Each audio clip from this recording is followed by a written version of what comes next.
Hello, everyone. Welcome to another episode of the Chapalang Film Podcast. I'm your host, Sepeng. We also have co-host and film director Jonathan Chu. Our guest today is Tingli.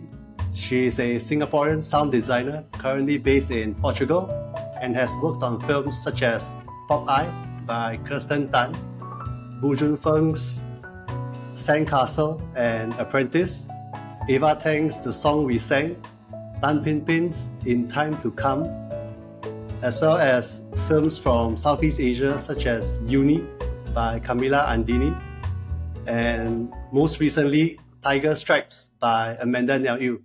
Welcome to the podcast, Tingli. Hi, thanks for having me.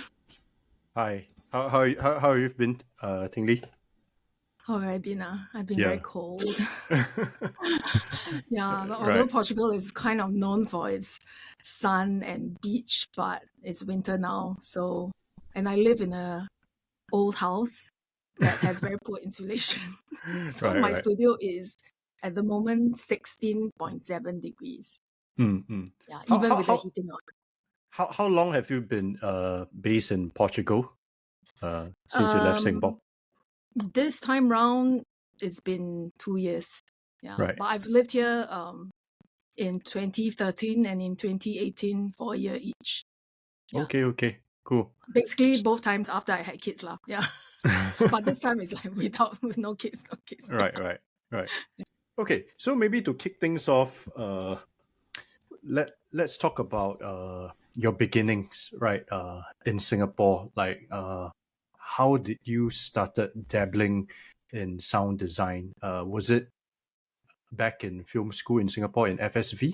How did this this passion for it begun? Actually, it's totally accidental. Because when I was in secondary school, I remember for some reason, I wanted to go into theatre. Mm. I wanted to be a lighting designer. Mm. And then after O levels, I told my parents I wanted to go to theatre school. But at that time, the impression of, at that time, theatre studies were only offered in LaSalle and NAFA, right? And they were both private schools and they were very expensive. And there was an impression that, when you don't do well, then you go to private school, So my parents were like, we don't want you to go to private school. So you can choose anything you want, but just make sure it's in a public school. So then I went to search, then I found film, sound and video course in Ngee Poly. And I thought, it's very hands-on, it's project-based, which is kind of what I prefer rather than like very academic stuff. So I went to the open house and then I decided, okay, it's near enough. So let's just join this course. And then No need On the- exam. Yeah.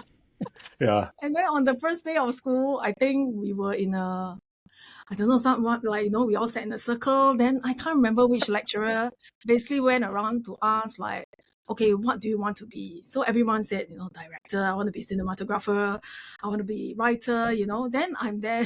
When they got to me, I'm like, Is I it want to- foreigner lecturer or local? I think it's local. Okay. I cannot remember who. Right. Yeah, and then then I said, I want to be a lighting designer for theatre. And then he just said, you're in the wrong course. So okay, so I'm like, never mind, just continue, right? And because FSV, as you know, is very broad-based. So you actually, in the period of 3 years, you actually try everything, right? Yep. You actually write, you direct, you produce, you edit, you do sound design. And that was when I first encountered sound design. Hmm. And then I realized that I was just spending a lot of hours in the studio. And I really enjoyed doing it. Hmm. And I was like, I think everybody had like a quota, like you can book the studio for 2 hours max. But most people were not really interested in sound. Yeah. So I would beg them, can you give me your 2 hours? I would beg the lecturers, like Heng Han, can you help me book extra hours? Please, Jürgen or whoever, right? And then I just realized that, I really love doing it. And I was fascinated, like, you just change the soundtrack Yep. You put a different ambience, you lay in a different ambience, and the experience of the film changes, right? So I was like, okay, this is fun. And if I could do this as work, I'll be very happy. And also, lecturers start to encourage me to do it. Yep. And I think that was really the push factor. Right. Because I think at FSV, you will try to think, oh, which is the most practical, specialization, right? A lot of people will choose production, or something more visual related. Sure. But sound is a bit like not as popular lah, right? It requires so much intricacies and concentrations that I think not a lot of people are keen to kind of dive into, so to speak, right? Yeah, and it's a bit of oddly very silent department, right? Yep. Yeah, you're just kind of usually afterthought, Right. Usually the principal photography comes first. Right. Right. So under the encouragement of some lecturers as well, then I went into it. And I remember at that time, Bu Junfeng, he was not in my year, he was like 2 years my senior. But he was doing an exchange program in Spain, in a film school in Spain. Right. And then he returned with a film called Family Portrait. Family Portrait, yeah. Yeah. Right. And then because he didn't have any resources, he had shot there, he edited it himself, I think. And then he came back, he approached the school and he said, now I need to do my sound. Can you recommend me someone? And then the school recommended me and a friend of mine, Lin. And then the both of us worked on this film together. And that was how I got to know Junfeng. Like, that was the very first time I knew Junfeng. Nice. Right. And if I'm not mistaken, you were in the same batch as Yo Siu Hua, JD Chua, and Andy Chen, right? And your thesis film that you work on is this short film by the title Aik Khoon, right? Which Aik Khoon. Aik Khoon, which both Sepeng and I actually watched it before. Yes. Yeah. And I tell you where I watch it. It's at Singapore Shots in like 2006 or 2007. Oh my God. I can even remember Andy Chen was in the Q&A, was screened with Aik Khoon's short film No Day Off, and Andy Chen was like in this typically mid-2000s spiky hair, and he's wearing a green jacket somehow. Wow. Yeah. Your memory is very good. Yeah. And the film is, it has all the trademarks of a mid-2000s student film. A taxi driver, uncle, grumpiness, disillusionment, death is impending. Yeah. Wow, greatest hits. Yeah. But all jokes aside, right? How was that experience like working on that thesis film? Because, we all know thesis films require a lot of devotion, a lot of heart and soul. In hindsight, we might laugh at it and cringe at it. But I'm sure you put in a lot of effort into making it a very holistic experience. So how did that shape you and propel you forward? Yeah, I mean, that was our grad film from Ngee Poly, right? And I was the producer and I was also the sound designer. Then Chris was the writer. Yo Siu Hua was the writer and the editor, and I think cinematographer. And then Andy was the director. And then we had 3 other group mates, and who did like location, production manager and art direction. So yeah, we had to form our own groups. I remember we had to form our own groups, right? And then our mentor was Leonard Yip. Right. And Leonard is very, he's very Passionate. enthusiastic. Yeah, very enthusiastic. Man. So he would always, like, when we sit down for script reviews and all that, he will always rile us up. Yeah. And it was always like, he has a lot of classic lines like, when shit hits the fan, you bring home the bacon. Oh my God. Saying stuff like that. I've heard those lines, man. I have heard those lines. Yeah. Yeah, so we were always like, Spot on. Spot on. we were Yeah. always thinking like, oh yes, our film is going to, like win so many awards, going to Yeah. go so places, like because of this, and enthusiasm, right? And then Yeah. and Leonard was like, I think we were the first batch that Leonard taught. So, Yep. he had really high aspirations. He wants Yeah. to come in with a bang. Right. And then, so we shot. So actually, Aik Khoon, the guy who plays Aik Khoon, is Siu Hua's dad. And Aik Khoon is his nice. name, his real name. Oh, that's so. Yeah. And he is that's great. a taxi driver. He was a taxi driver. Yeah. Right. So it was his car. It was like, so the only person that we kind of casted was like his friend. Yeah. Who is quite an experienced actor, right? From what I remember. Yeah. Yeah. Like he's like a real actor. Yeah. Yeah. So I think the pairing was quite good because he's very animated. Then Aik Khoon was a bit more deadpan, like himself. Yeah. Like really. And actually there was a small shot of Aik Khoon waking up and like getting out of bed. And then his wife, like he was sleeping on the floor, I think. Then the wife, I cannot remember. But anyway, he was leaving the room. And the wife on the bed is my mother. So yeah, it's very student film. Like you just beg everyone to appear in your film. Yep. And we made a choice to shoot it on Super 16. Yep. Which I think now when we look back, it is really it was a privilege because these days it's very, very hard to show on film. So I'm really glad we did that. And so we had to go through the telecine and developing and all that. So to witness that process, I think was quite magical. Right. But of course, a lot of things could have gone wrong also, like the gate, like leaks and stuff. Right. And then after that, after the shoot, and then we actually had to, so Nian didn't, they provided the equipment, they provided the logistic stuff, right? But then we had to fund the films ourselves. So when you say there is a commitment, it was a huge commitment financially as well, because I think each of us, there were 6 of us, right? So each of us put $2,000 in. Yeah. Wow. So the film was made on 12,000 Singapore dollars. Yeah. Nice. Back then, quite a sum. Yeah. For a 19-year-old, of course, for me, my parents put the money in.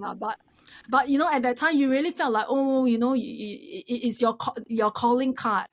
The grad film is going to be your calling card. You're going to graduate. This is what you've got to show, right? And so we really wanted to do it well. And then I think eventually the film did. For the composer, we also worked with Teo Wei Yong. So he continued to work with Siu Hua as well. Yep. And we actually met him on internship. So I was interning at Moving Visuals, and he was an intern there as well. So that was how we knew each other. He was from Nanyang Poly, and then we got him to work on the music.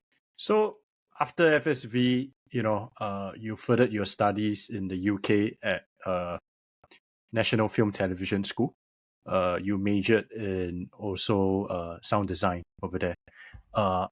Maybe talk us through how did you get there? What made you decided to further your practice abroad? Actually, I didn't immediately join NFTS.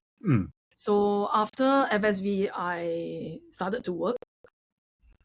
And I was working I was getting whatever was available. I was working as a production assistant. I worked on Ho Sun Yin's National Museum's exhibit. And then I worked for a film festival called Screen Singapore way back. That was my first job. Wow. That one. Okay. 2005. Yeah. So that was my first job. Right. Yeah. And then subsequently, I worked on production assistant, for whatever, commercials, commission work, everything. And then I started to meet all these various directors, right? And I started to work with them and produce for them. And then when I produce for them, I would hire myself as the sound designer. when I say hire is like basically I do it for free lah. Everything was done for free then, right? You just band together and make a film together, right? So that was how I got my portfolio, short film portfolio for sound design, right? And at that time, the stakes to join a studio were higher. The entry point was way higher, right? It wasn't like now it's not like now, you have a laptop, you have the software, you can do sound design. In the past, you have to sit in front of the mixer, you need to be able to shadow someone, watch how they use the mixer, It's not so consumer yet. It's purely professional, Yeah, and it's very inaccessible and expensive. So I wasn't able to get a sound job. So I was doing all this producing work. Then I was doing the sound design for those short films. And then eventually I thought, okay, I need to get a degree, right? So I went to NTU. I went to Wee Kim Wee School of Communications. And I was on a kind of like a fast track because I had relevant modules from poly, right? So I could actually complete it in 2.5 years. But I quit after 4 months. Because I just realized I can't, it's like too academic for me. Yep. So then I went back to working, and I think that was when I worked on Sandcastle and Lucky 7. Right. Yeah. Yep. And then on just Jun Feng's segment, or like the whole film? Lucky 7 I did the whole thing. Except one segment. Except Raja's segment. Yeah. I see. Yeah. Right. And so I went back to work. And then I think during that time I worked, I managed to freelance for Yellow Box Studios. Right. Yeah. And that was when I worked on Gone Shopping and Kuya.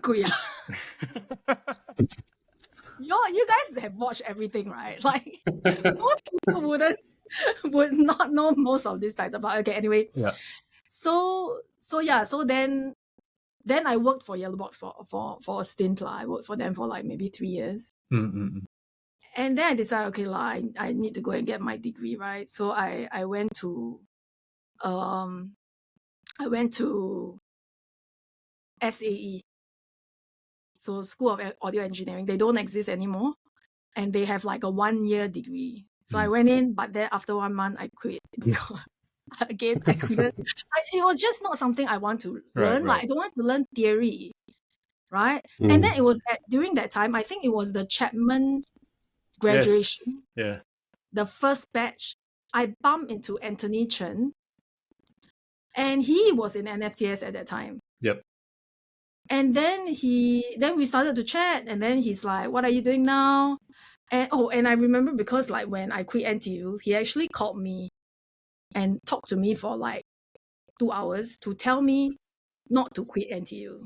And to be honest, we were not really friends then. We were more like acquaintances. But he just thought, "Oh, Tingli, you have a very technical diploma. You should have a more, theoretical degree. It complements each other." And he was just like, it's like very wasted if you don't continue. You already got in, blah, blah, blah. Why do you want to quit? And then I was very puzzled also. But then I was like, why this guy talking like a parent like that? Yeah. I was like, why are you so interested in my education? But I was like, no, I thank you for the call, but I made my decision, right? So then when I bumped into him at Chapman, then he was like, "What are you up to now?" Then I was very embarrassed to say I'm in SAE, like work school. So then he was like, "Why?" And then he started talking to me about NFTS and how, at NFTS, you have your own studio. Then they teach you how to tell a story through sound. And, you really understand how to convey emotions, blah, blah, blah. And I was like, something clicked in me. I was like, this is what I've been looking for. Right. Yeah. Right? I don't want to learn about sampling rate. I don't want to learn about bit rate. None of this, like frequency. I don't want to know all of that. I want to learn how to this, how Yep, do you yep. evoke emotions with sound, right? So he went to check, like on the spot, he went to check, like, okay, I'm going to check if the application is still open. Oh no, it is closed. I'm going to email the school Wow. and ask if you can apply, right? So he really, was super like helpful. And then NFTS had 3 rounds of interviews. So one round is the application where you basically have to write essays, right? Answer a Yep, lot of yep, yep, questions, right? yep, yep. Then the other one is an interview. So I did mine over Skype. And then the final round is a 1-week workshop at the school itself, where they would have 16 candidates in the school, and for 1 week, and out of the 16 they will choose 8. It's like Project Runway. So I passed the first 2 application. Then when it was time to go to the selection workshop, I had to come clean to my parents, because at that time my parents were like, you quit school twice. We are Yeah. not going to support you, Yep. support your education anymore. And then at that time, I think Anthony had already won with Amma in Cannes Yes. or in Berlin. Like I can't He remember. won Amma in Berlin, and then Hayes at no, Amma at Cannes and Hayes at Berlin, right? Right. Yeah. So he already had some kind of standing, right? Yep. Then he came to my house, and then he talked to my mom. Oh my. Yeah, and then he said, "Auntie, your daughter has to go, and because this is her career, there's nowhere to pursue in Singapore." Wow, this is like a corporate narrative for MOE, man. Yeah. Yeah, so eventually my mom, like, he's like auntie killer lah. So my mom, Yeah. okay, then I went to a selection workshop, and I got in lah. Yeah. So Wow. So your time at NFTS, what were some like important lessons, that you have gathered there? What were some of the biggest things that you still take with you to this very day in your career? I think the biggest shocker in NFTS when I arrived there was I realized that I didn't speak. So whenever we are in like a group review or after watching a film, everyone will have some kind of opinion, and I had zero. Right. Or I had, but I was very afraid to speak. Right. Yeah. Right. So, and I realized that in those kind of environments, when everyone has an opinion and you don't, you'll just be, Right. you just be invisible lah. Yeah. Right. But because the course was so small, like every course only has 8 students, right? So I think the tutors were very, very, they really know you. They know you very, very well. Yeah. In NFTS. And so they will encourage you, and they will try to bring out the things that you lack. So when we were in the reviews, then I will get arrowed, like the lecturer will be like, what do you think, Ting? What do you think? And then I'll have to speak, and I think it is something ingrained in us. Like, since we were young, there's always a right answer, there's a wrong answer. Sure. So I think at NFTS, I realized that there is no wrong answer. There is just your opinion, how you experience the film. Right. And that is valuable. And that is essential information for a film to improve. So I think that was one big thing that I learned that I still apply today. Right. So, and the other thing is like this soft skills of, communicating, working in a team. Because, for example, if you tell a director, at 300 hertz, I'm going to increase it by, 3 dB, maybe 4, the director wouldn't understand anything, right? And wouldn't care what I'm doing. I think there is this this inclination to talk very tacky when we talk about sound. Yeah. But when you tell the director, look, I'm going to give this character more gravitas when he speaks, then this is something the director cares about and understands. So that's one big thing that I learned as well. Right. And then one more thing is that to work as a team. Right. Yeah, because I think at NFTS we were very spoiled lah. Each of us had a studio, so 8 of us had a studio each. Yeah. Well equipped. We had at that time we had 2 mixing theaters. No, we had 3 mixing theaters. And at that time Singapore only had 1 Dolby certified mixing theater. Right. And in that school there were 3. Yeah. So we could Those really... were some of my favorite places. My sound designer's room or my editor's room is like my escape room. Yeah. From the producer. Yeah.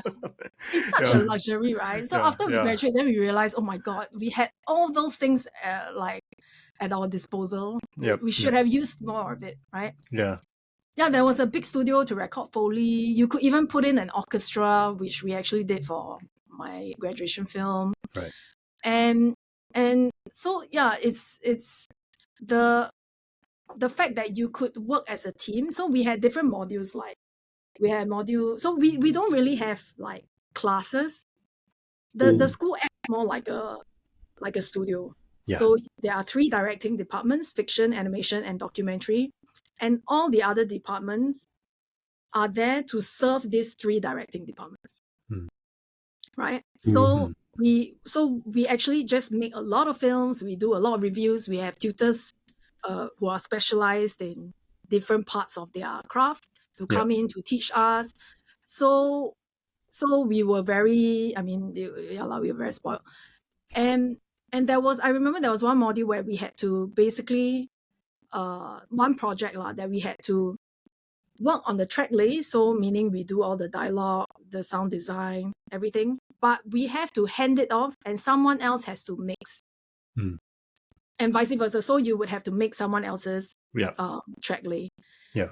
And then we realized that when we work this way, we actually have very new perspective because you have more ears, you have more, more taste, more perspective, because you are not so precious about, I spend so much time on this particular sound effect. I want it to be heard. When someone else mixes your work, they would just do what the film needs. They don't care about how long you took to do that sound design. So I think that was something that was something that was very awakening for me, because in Singapore we tend to just pao ga liao, right? We tend to, like, the sound designer is the dialogue editor, is the mixer, is the Foley artist, sometimes is the sound recordist, and you could lose your perspective, right? When you are so in it lah, Right. I'm also curious, right? I know NFTS, the school, invites a lot of high-profile industry people to come and speak to the students. Were there any like very famous sound designers like Walter Murch that came to your school and spoke to you that really left an impression, or like a key takeaway about the way they work that opened your perspective? Well, there was Andy Nelson. I'm not sure if that's his last name, but he worked on the first season of Game of Thrones. And then there is Paul Davis, who did We Need to Talk About Kevin. Right.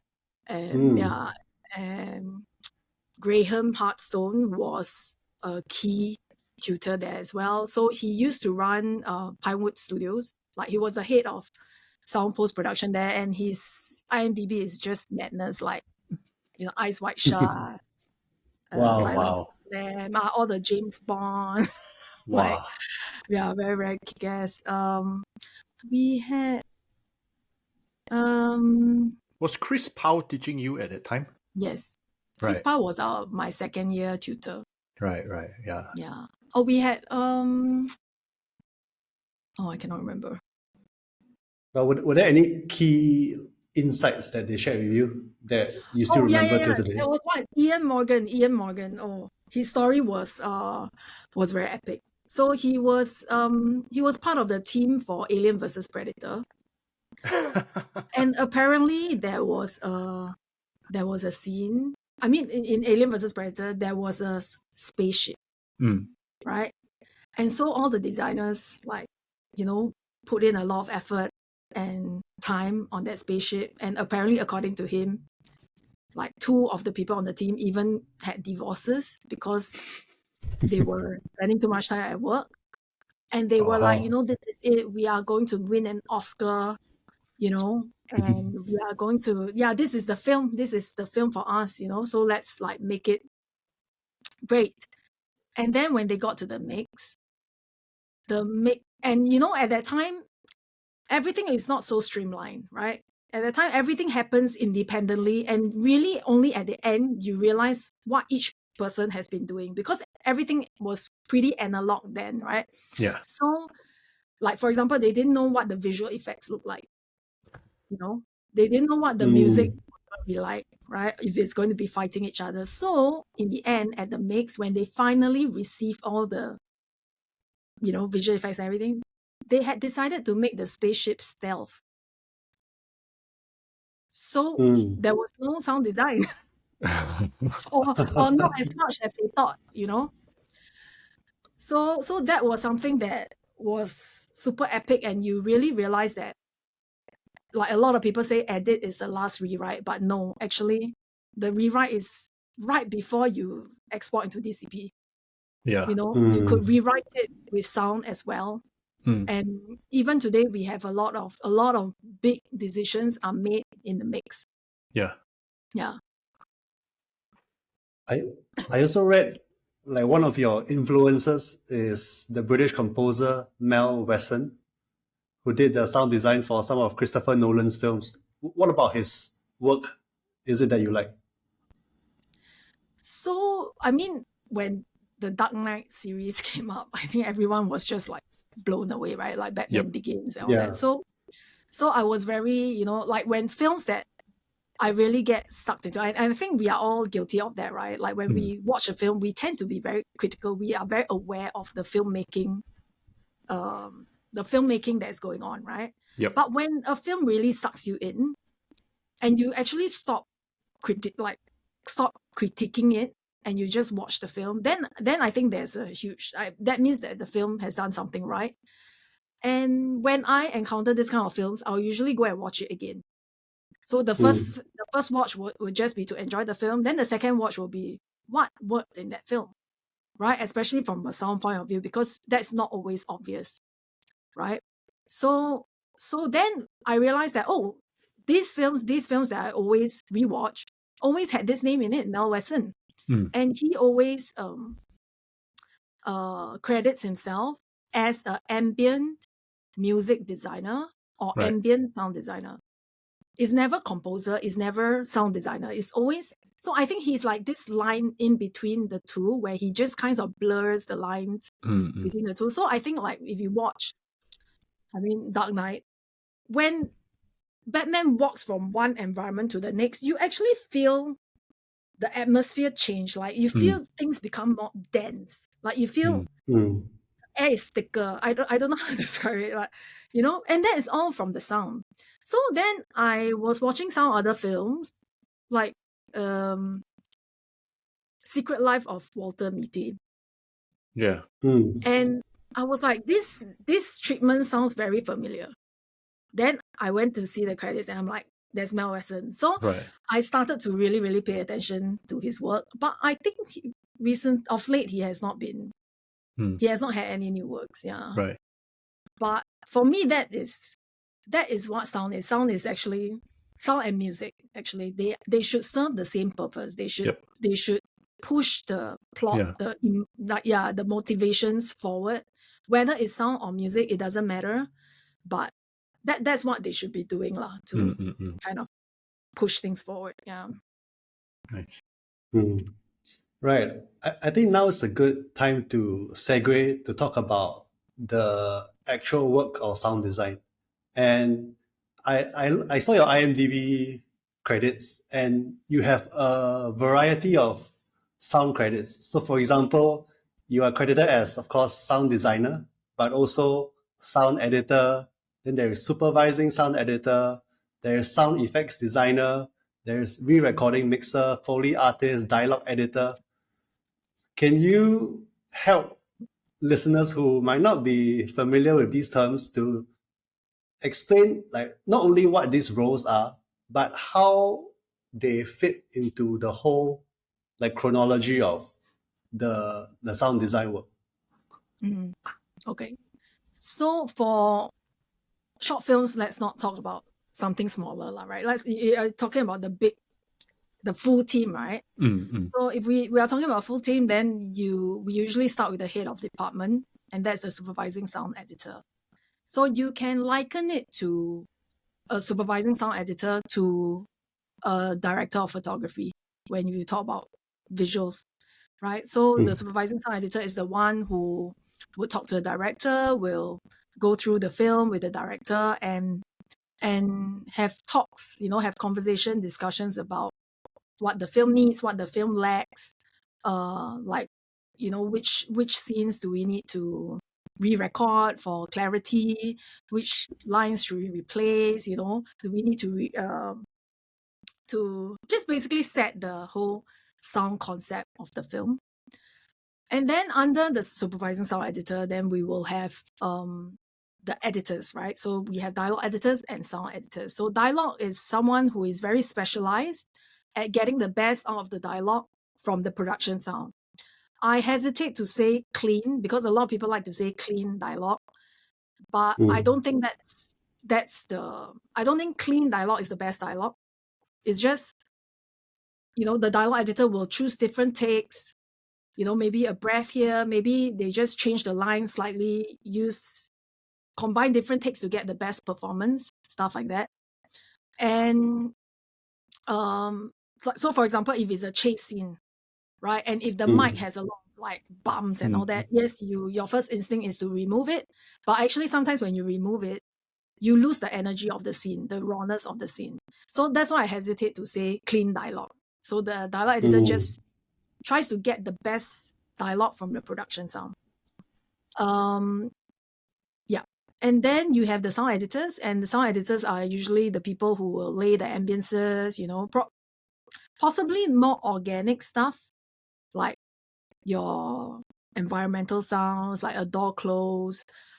So contrary to what people believe, most of the sounds that we hear in the film are completely recreated.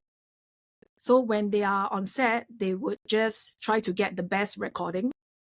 But everything else that you hear, like rain or wind or engine sounds, right, are all done in post. So the sound editors would do that. And then we have the Foley artists and the recordists. So Foley artists is very specialized craft where they basically perform with sounds. So they would watch a film, like they would watch a sequence, a scene. And remember I said you capture the best recording on set, right, for voice. But a lot of the stuff like movements, footsteps are lost. And that's what add realism to films. When you watch it, you believe this world because you can hear everything. It's really like the opposite of real life, because in real life, our ears are so good at just tuning everyone out. Like that's how we can talk in the club. Right? We can just zoom in. But for films, right, to feel realistic, you have to put in all the sounds. So the Foley artists will then do all the footsteps. Like they will have different, a Foley studio has different surfaces like tar, concrete, soil, even some water stuff, right? And they will have different shoes. So they will try to recreate the sounds of the footsteps or any other prop sounds that were happening on location. Yep. And it's not easy. It's because people don't walk like tuck, tuck, tuck, tuck, tuck, or like a burglar will walk very differently from someone running, like someone just walking normally, right? So there is a performative element to Foley. And so basically that's Foley. And Foley also sometimes can be used to do design work. Yeah. So for example, when you watch Transformers, right, we always hear this like this high-pitched ringing sound. And that is actually done by the Foley artist. He actually put dry ice on a hollow metal pole. And because the dry ice starts vibrating Wow. the pole, and then they Oh. record these crazy sounds Yeah. in the Foley session. They just experimented, and then the sound designer took it back to make the sounds of the Transformers. Sick. Yeah. Yeah. Wow. So yeah, it is that's pretty much. Oh, then we have ADR lah. ADR is additional dialogue replacement. So it is where you get the actors back. You put them in a soundproof studio. You just get them to re-record their lines. Where sometimes we do that for clarity because maybe the location was very noisy. But sometimes we also do that to enhance their performance. So a breath, a sigh, deep breaths, all of this, right, will draw you closer to the character. Yeah. And also in the ADR step, we do a lot of group loops. So group loops is where you just get a group of people and you go in and you record voices and expressions that will add to the scene. Because normally in when we are shooting, it's very quiet on the set, right? So we need to add life back in. So in order to do that, we tend to do group loops. Right. And finally, after everybody, all of these people that I've listed, all of these roles, they will provide all of their sounds to a re-recording mixer. And the re-recording mixer is the person who would put context to everything. So, for example, a sound designer or sound editor, I use them interchangeably because perhaps for a project like Transformers, the term sound designer is more appropriate because they are really redesigning the sound. Yeah. But for a lot of our work, like Asian cinema, contemporary cinema, right, we are editing more organic stuff. We are not really redesigning. We are not designing a sound from scratch. So I tend to use more sound editor than sound design. Right. But then, like for okay, so when all of these things are done, the dialogue edit, the Foley, the sound edit, everything is done, then it goes to a re-recording mixer who puts everything into context. So they would add reverb to the voices, try to match the ADR to the dialogues. If they are in a big hall, if the scene takes place in a big hall, they will add big reverb. If there's a concert, they will make it really feel like a concert. All the group loops that you recorded, they will try to, multiply it and make it really huge, pan them around the surround space. And really start to shape the film just by playing with all these sound elements at their fingertips, literally at their fingertips. Yeah. So and that's the last step of the audio post-production. Oh. Yeah. And it usually takes place in a cinema size sound studio. So literally it's a cinema size studio with a big screen and everything with one desk in the middle. Yeah. Right. Because you always want to mix to the environment that the film will be experienced in. So if you mix on headphones, it's not going to sound right. Because the cinema, that's the impact of cinema, right? You can hear something as soft as a whisper, and you can endure something as loud as an explosion. And that's the beauty of being in a cinema. So that's why we always finalize the mix, or we always finish the mix in what we call dubbing theater. Yeah. Nice. Now let's talk about storytelling, right? Which is, after all, what you are primarily interested in. Can you share with us, what does telling stories with sound mean to you? And just now earlier when you were sharing, you mentioned the supervising sound editor would discuss the quote-unquote sound concept with the director. So when you receive a project, let's say, maybe we can talk about Tiger Stripes. When you got the script for Tiger Stripes, and you had to discuss with Amanda the sound concept of that film. How did it go about? And maybe for the audience who hasn't seen Tiger Stripes, if you could briefly describe the film, that would be great. Okay, so Tiger Stripes is a film. It's a story about a girl who like a 10-year-old girl living in rural Malaysia, like a village, and she goes to school there, to an Islamic school. And then one day she gets her period, and then she starts to discover changes in her body. Basically, that's the gist of the film, right? That's the and when I read the script, actually, I was very amazed at how Amanda, right, had managed to write all of this, these how she compact all these insecurities of growing up, getting puberty, and this, feeling of loss and shame, and into the script. So I think the first time we met was via Zoom, and it was more of a, let's just chit chat. I think it was a vibe check. Yep. It was more of a vibe check. We do a lot.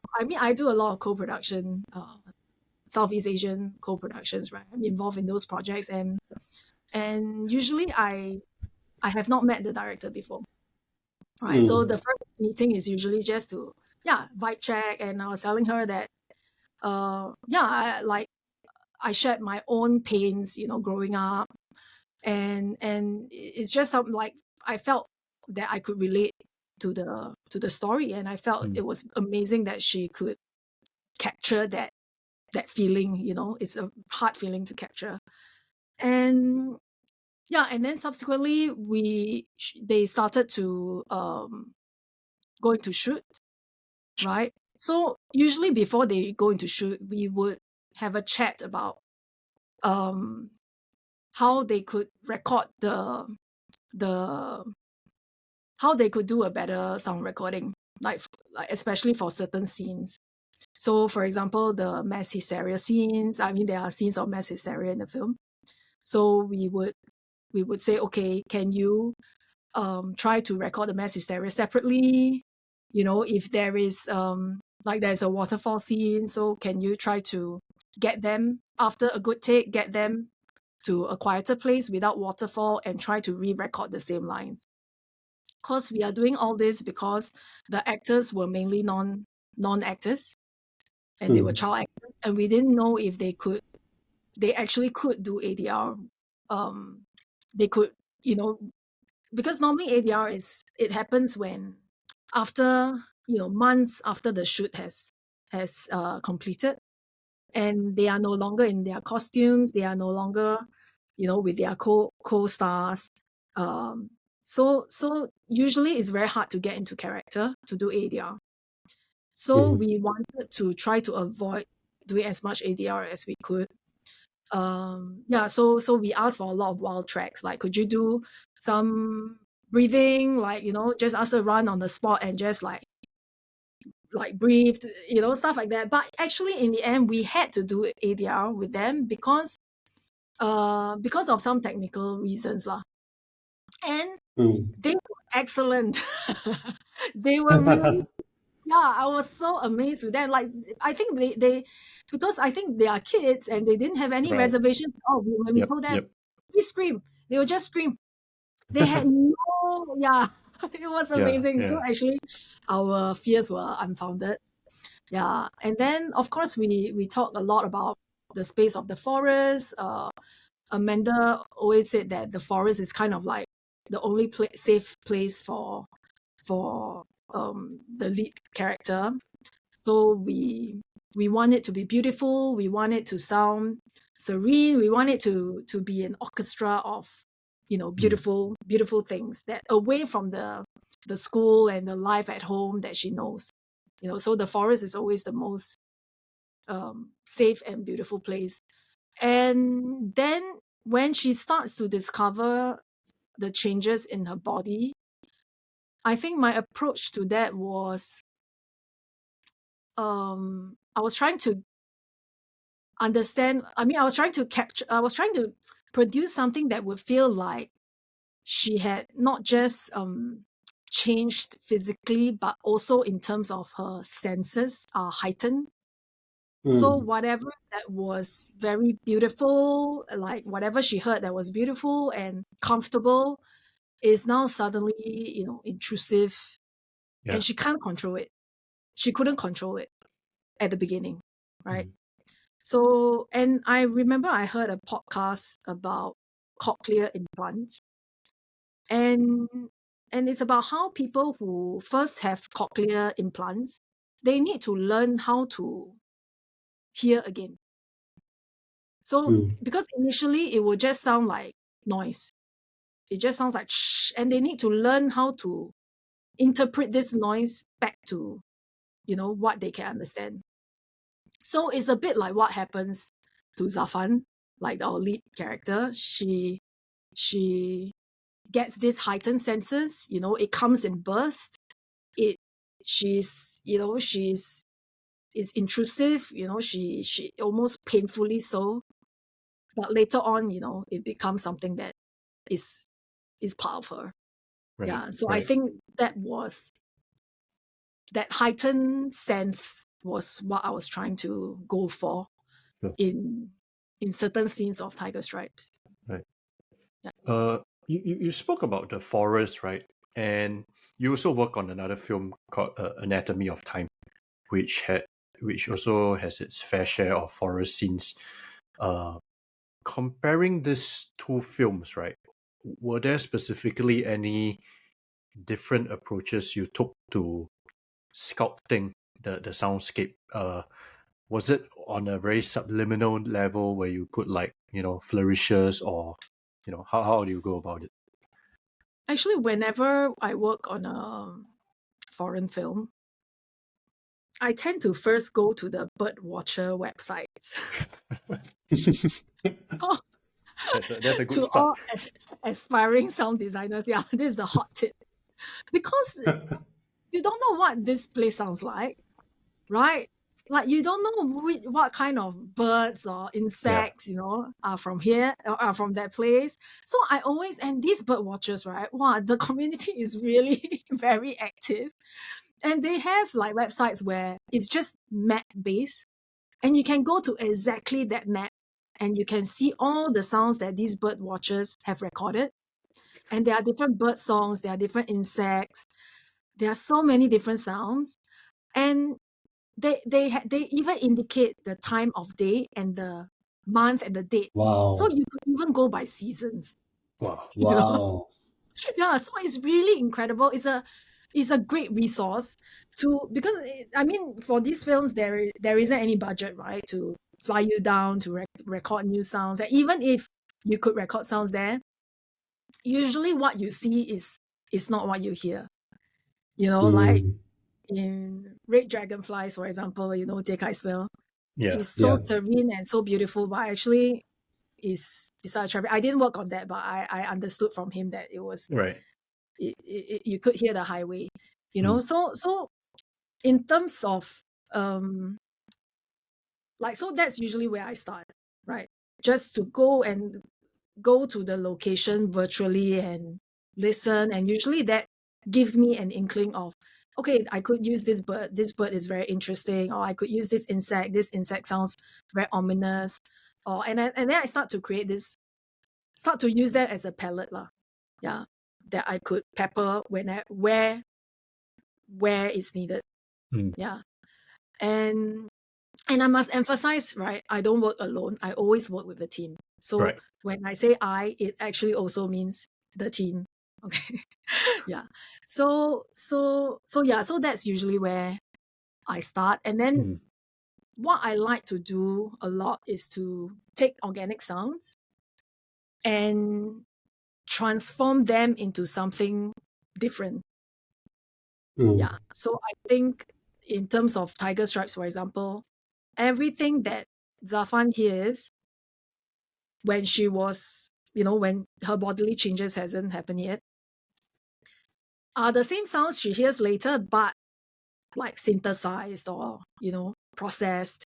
And yeah, so that's what I tend to like to do. Of course, Yep. for Tiger Stripes, there was this we could do it in such a drastic scale, but even in other films, maybe more if you talk about heartland dramas, I also try to use this kind of techniques, or sometimes it's a matter of just, instead of having birds, is to have birds and suddenly not have birds. Sure. Sure. When you want the scene to change, like you want it to bend to a more ominous, less cheerful way. Yeah. So these are things like that we do that probably will be very invisible, but hopefully will give you that feeling of change, or that something has happened. Yep. Right. Yeah. In Tiger Stripes, the film primarily take place in the school, the house, and the forest. So I'm just curious, were each of the different location, do they have their own unique sounds? So just now you mentioned the forest is a safe space, right? So it has a certain, maybe more positive tone. But the school, in a way, is like a battleground between maybe the teachers and the students. So did you have a different soundscape for each of the location based on the location's relationship to the main character? Yeah, usually we would consider that as well. Like, probably in a more straightforward drama, it would change geographically, more in a geographical way. But then for Tiger Stripes, like for example, in the school, we did a lot of group loops actually, because again, the school actually is quiet when they were recording, right? When they were shooting.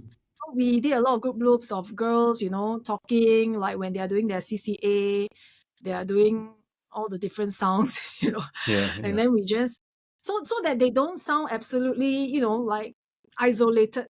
It still sounds alive.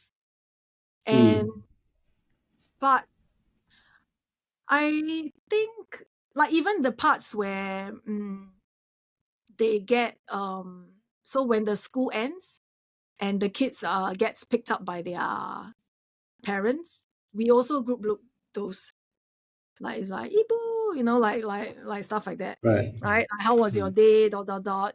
So we just wanted to, because I think when a film happens in the same location several times, there can be a sense of repetition.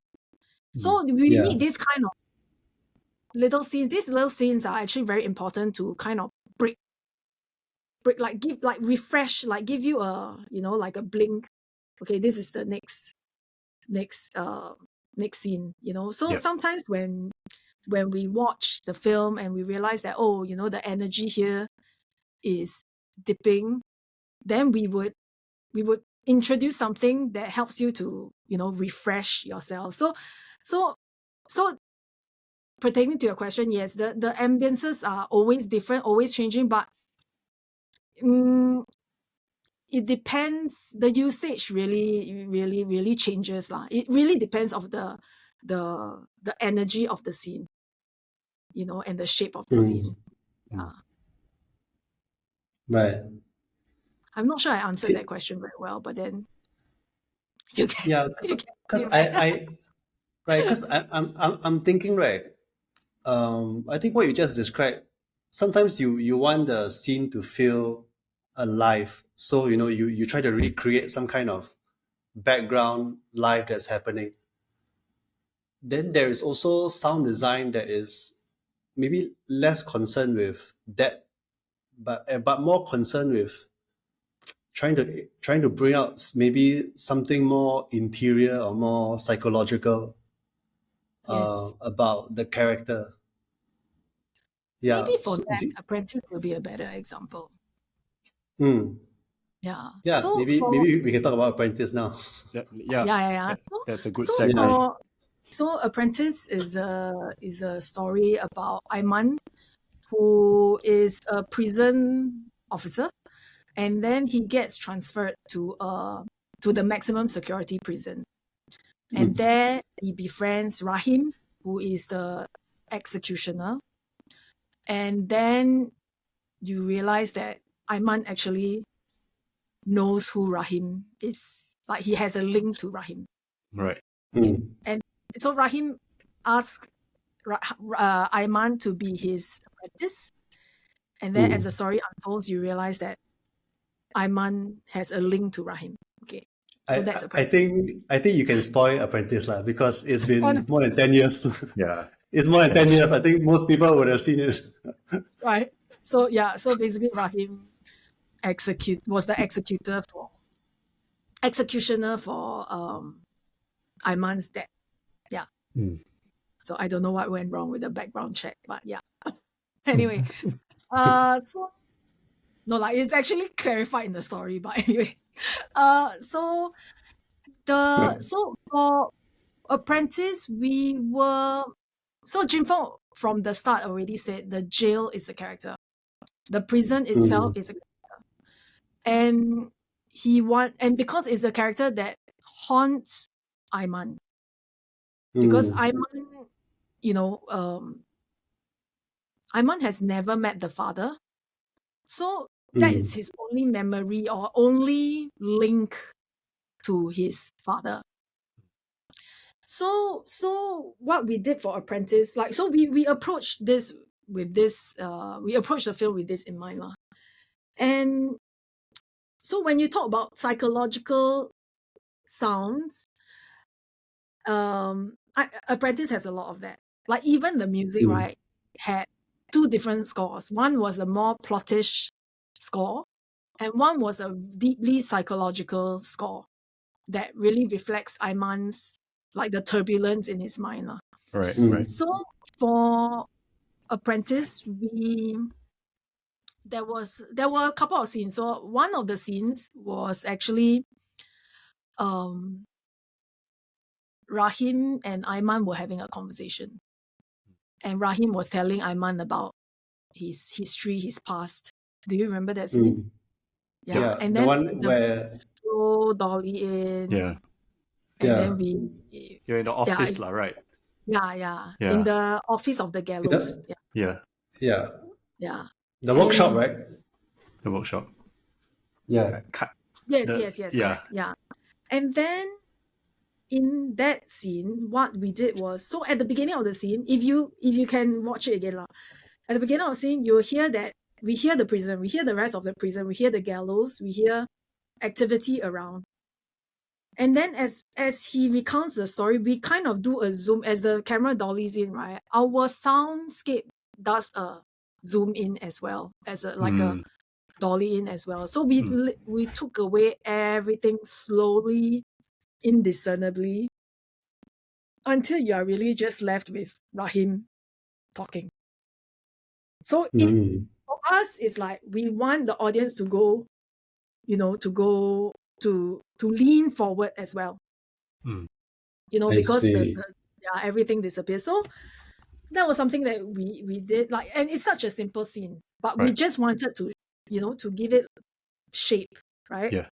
And then for example, in the scene where Aiman follows Rahim, right? So maybe I will just talk about the general Apprentice sound design.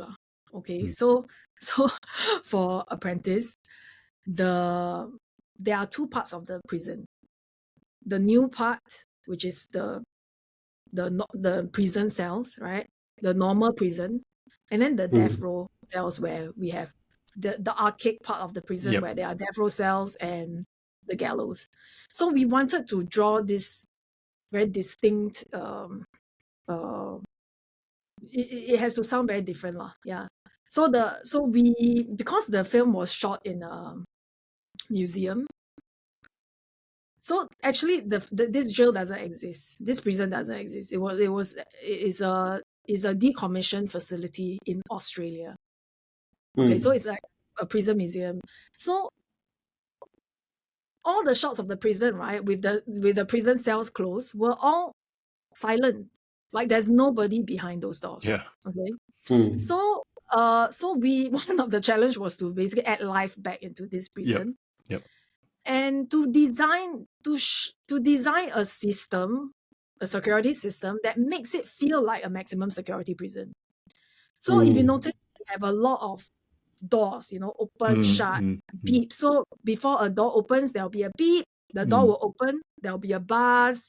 The buzz will be there until the door closes, and then there'll be another alarm beep. So every single door that happens, right, is like beep, bzz, boom, boom. So we devised this totally all in post, right, to make people believe that this place is really maximum security, right? Yeah. So the scene where Aiman follows Rahim, he actually goes from a building, like, so the modern part of the prison, which I think is a beach road. It's an office space in Singapore. Then he goes to the place where the armory, which is a facility in Australia, in one part of Australia. Right, Then when he walks to the yard, is another facility in another part of Australia. Right. And then finally they reach the gallows, which is, he doesn't enter it, but the gallows is a set on Beach Road. Nice. So it's basically 4 like different locations, like in one scene. Yep. So I think James Page, the production designer, did a fantastic job because he basically matched the elements indoor, outdoor, like the same fans. So it looks seamless. Like it doesn't look like it's 4 different locations, I hope. And then for sound, we did the same. So the part where Aiman follows Rahim, so you hear, as he follows him, you hear there's a group of people exercising, right? And then you hear Rahim's footsteps, very strong, very heavy, huge bunch of keys, ringing as he walks. And then Aiman following behind, quite silently. We cut to the CCTV and you hear the CCTV have some sounds, like, so you feel like he's going to get caught. Because there's a group of people exercising and he's like in broad daylight following Rahim, right? But actually, if you watch the film mute, you won't see a group of people exercising. Yeah. There is no group of people exercising. So we added that to intensify this follow, right? And it's a bit like the birds, like Hitchcock bird. Yeah. The scene at the playground where the kids are singing. Yeah. If you watch the film mute again, you will see that the kids, when she goes into the classroom and she's like, she kind of mouths something. When the kids turn their head, right, they have already stopped singing. Yeah. But the sound makes you just believe that they continue singing, and that's why they could continue the singing in the playground. So it's like, it's something that we try to do for this scene. Sure. Yeah. Right. And the other thing about Apprentice was also that all of the gallows scenes were one shot. So this was a decision done from the beginning. Yeah. And the shots could go up to 7-8 minutes. And we already anticipated there will be a lot of crew noise. Yeah. And because the camera was going everywhere and turning around, like there was no place to hide the boom. The boom couldn't follow, so on and so forth. It's as good as the sound person don't have to record sound and just give your can record for reference. Reference. Okay. Yeah. So Justin Lowe, the sound recordist, like he did an excellent job, and we recorded really for reference. And we knew all this from the beginning. So this wasn't a surprise. We already anticipated this, right? Yep. And he also recorded a lot of mechanism of the set because the gallows is such a peculiar sound, the trap door and everything. So he recorded everything for me to use, which was great. And then so like that long shot, was totally recreated. Means we ADR everything, even down to the breathing, the footsteps, the ambiences. So for the gallows scene, we took inspiration from the ventilation fan that actually opens the film. So we hear, right? And so we designed this fan. We have many different types of layers of this fan, this ventilation fan. So we have the normal one, we have a bigger one, like reverberary one. We have, and then we even have one that sounds a bit like a helicopter, like Right. And so with all these layers, right, as the camera is moving, as the scene progresses, we could actually mix the ambience to start normal, right? And then as the prisoner was going to be hung, we took away all the normal sounds and we put in all the the more psychological sounds. Right. Yeah, like to heighten this moment. And we actually got we got someone to come and record the prisoner hyperventilating in the with the sack over the face, and that person was Yo Siu Hua. Nice. Yeah. So the sound that the breather is actually Chris. Yeah, it's Yo Siu Hua. Yeah. Very good. So and for Apprentice, we did a lot of group loops. Because all the people that you see in the film, they were all extras, but they all had an Aussie accent. Yeah. Right. So they were all the Asians that, they managed to gather in Australia to right. to film as extras. Yeah. So we did a lot of group loops, and again, Siu Hua, Jie Kai, just basically stuck a bunch of friends. Nice. I'm like, okay, I'll buy you supper later, please. I stuck them in the room and then basically created scenario. So we'll say, okay, master check. Like Jin Feng will say, master check, and then they have to pretend, hey, faster, the water coming, and then they were just, in different languages, they would just do different scenarios, and then we peppered these conversations and we placed them behind the doors, and we added them in different parts of the prison when we needed activity. Right. Yeah. Right. So that was how what we did to add life to the prison. Yeah. Right. Sure. Can you talk about the final scenes of Apprentice when Ayman was about to execute his first prisoner? And what was the sound concept behind those couple of scenes? The final scene? No, at the end of the film, he in a way he has to make a choice, right, whether to pull the lever or not. Yeah. And he's bringing that prisoner from his cell all the way to the gallows. Yeah. The sound is like yeah. Actually, that was a very interesting. Because there were times when we did something and then we felt like everybody will feel, yeah, he pulled it. And then there were times that we changed something and then everybody feel like, no, he didn't pull it. So we tried to get it to a point where there was split. Okay. Split. Yeah. Yeah.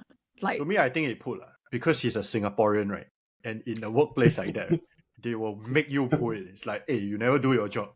You want your job? Okay, pull lah. But he didn't pull it the first time. I remember he vomited. Right, yeah.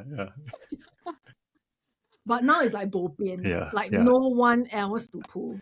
There is this very interesting sound choice in Apprentice, right? That for some reason, right, I remember all these years, right, is when he was like rage exercising, you remember?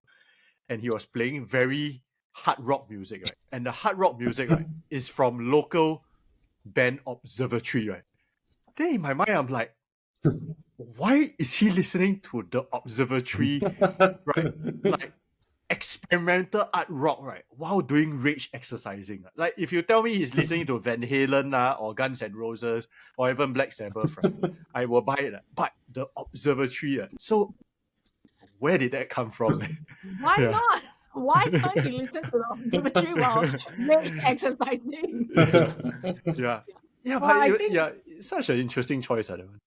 Yeah. I think working with Jin Feng for so many years, right? I think he always tries to feature Okay. some local music. Even Sandcastle, it had the girl from Katong.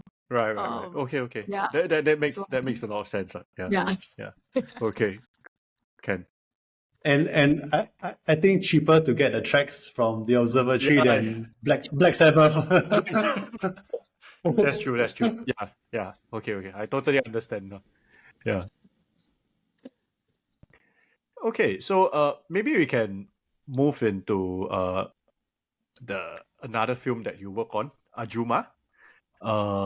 From Singapore, Australia environment, now you are in Korea.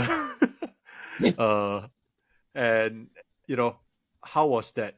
How was the sound designing process like for that? Were there any like certain scenes you remember that really stick out to you?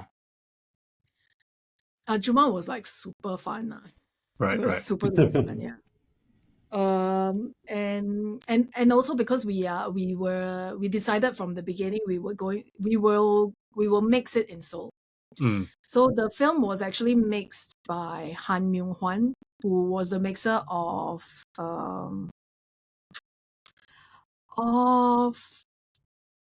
what's that Korean film that has fire or burning? Yeah. Burning, yes. Right. Yeah. So and he was my mentor in the Asian Film Academy. All right. So after many years of wanting to, work together, finally this was the perfect project to work on with him. So for Ajoomma, some of the challenges was, of course, it was set in Korea, and then we talk about this, right? Like how do you make it sound like Korea? And Korea has such a distinct cinematic sound. Yeah. Like they already have their own sound language. Yeah. Like winter in Korea is like sounds like this. Yeah. So we were very conscious of that, and then so we decided that Mr. Han's team would do all the ambiences in Korea.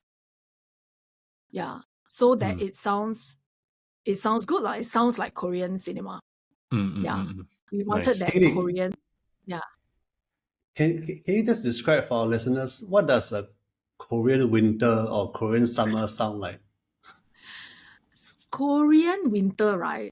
It's very airy, very windy. Yeah. It's like this high white noise, like shh, with some like some like wind licks, like that. Yeah. And it's quite quiet. And then Korea summer, which I witnessed myself when I was there for the mix, has this crazy like crickets on steroids. Yep. Okay. Come in waves, and they just, it's like shh.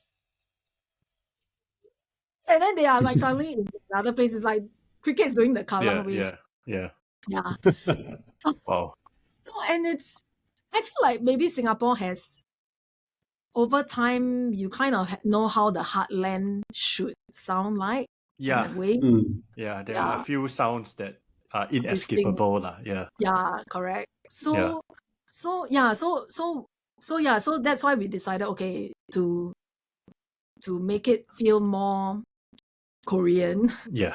Right? Yeah, we would get Mr. Han's team to lay the ambiences. And I think it worked really well. And it was very interesting because even during the mix, there was a way that like Koreans mix it differently. Korean mix the dialogue very loud. And I think, or we think, is maybe because it's for the Korean audience, so they don't rely on subtitles. So they need to hear every single word. Yep. So that's what the mixer said. Understand. And for Ajoomma, because Ajoomma is on the tour bus with a Chinese tour group, but again, the extras are from Korea. And they may be Korean who can speak a little bit of Mandarin, but it's very accented. It doesn't sound like mainland Chinese Right. Mandarin. Right. So basically, all the scenes that has the tour bus group is all group looped. We replace everyone's voice. And where do you get these real authentic China voices? So we got or the producers help us to find just 10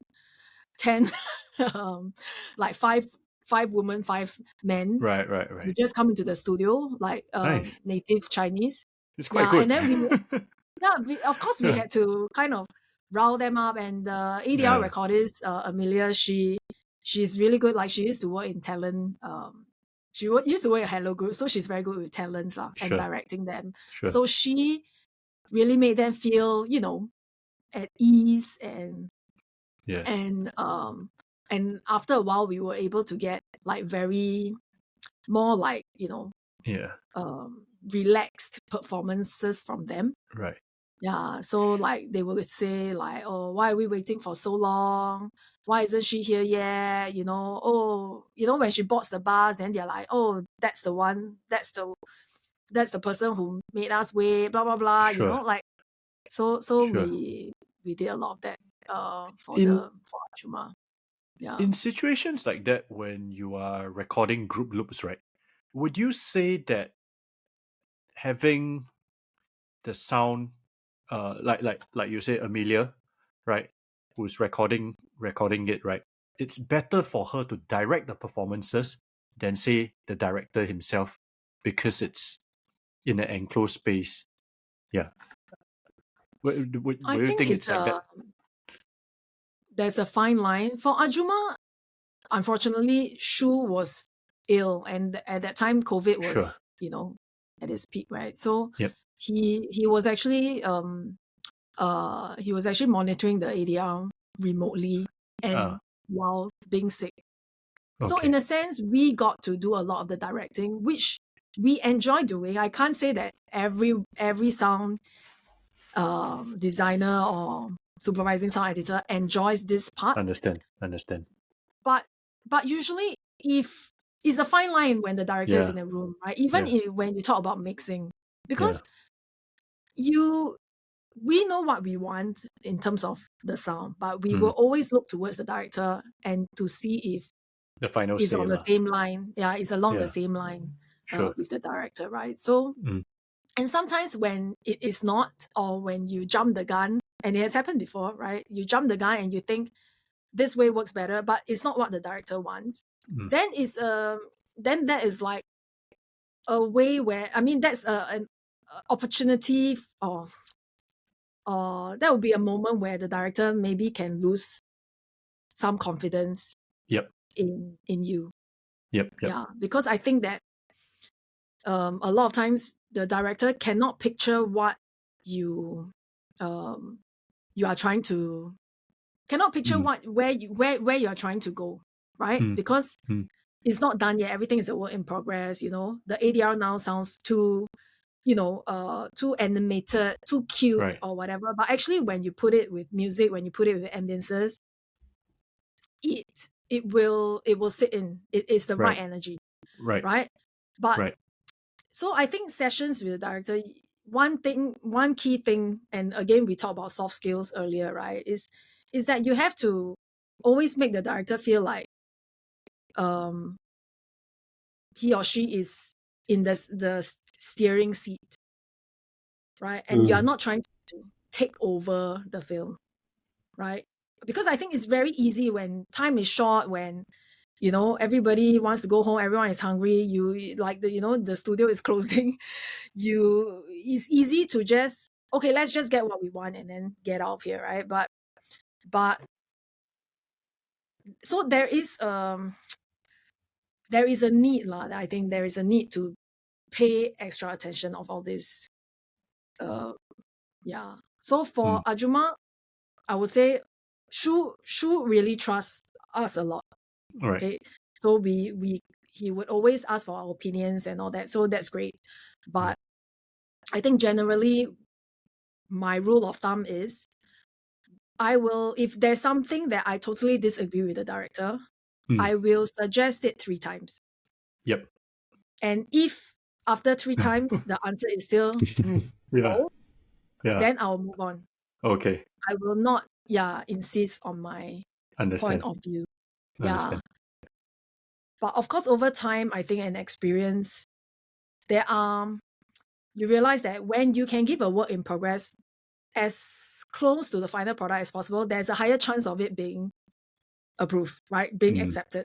But, and then on the contrary, right, when you give something too late, usually the director at that moment, they have not really heard the sound design. You know, they have been editing without any of these sounds. Yeah. You know, so it's actually, it can be very overwhelming for them. It can be a shocker for them. They actually need time to digest these new sounds because they already know exactly where the cut is, right? What sound is going to come next and everything. So when they are presented with a new soundtrack, with new sounds and all that, it might have a different effect on them. They just need time to digest it. Yeah. So yeah. Yeah, can be quite jarring lah. Yeah. Exactly. Yeah. It's actually a shocker for them. And then we also realize that every time sound is done, it makes the film feel faster. Like yes. the film feels like it's going faster. Yeah. Because the sound pushes it forward, right? Correct. Yeah. So some like a scene where, you know, it was pretty banal, suddenly, you know, has all these details and all that you can listen out for. And suddenly the cut feels shorter or faster. Like so I think I think if there's a luxury of time, of course, you know, it would be great if we could work like on the sound and then maybe go back to picture edit, you know, and then go back to sound again. But unfortunately, for most of the timeline and the budgets of at least Southeast Asian productions, there isn't this luxury. So as the supervising sound editor, I would circumvent it by, for example, trying to give work in progresses earlier and more complete. Let the director have some time to digest it, then work on it some more. And I mean that, and I will admit there were also times where there was just no time, and then, you know, we go to the mix and then it just feels like the director was not ready to accept that I have to complete the film now. Tingli, just now you mentioned, you know, doing picture edit, then doing sound, and then going back to picture edit. Suddenly I remember like Walter Murch, who both edits and does sound design. Yeah. I'm just curious if you got anything from him, because he's one of the world's best editor and sound designer. Is there anything about his approach that you picked up or got inspired by?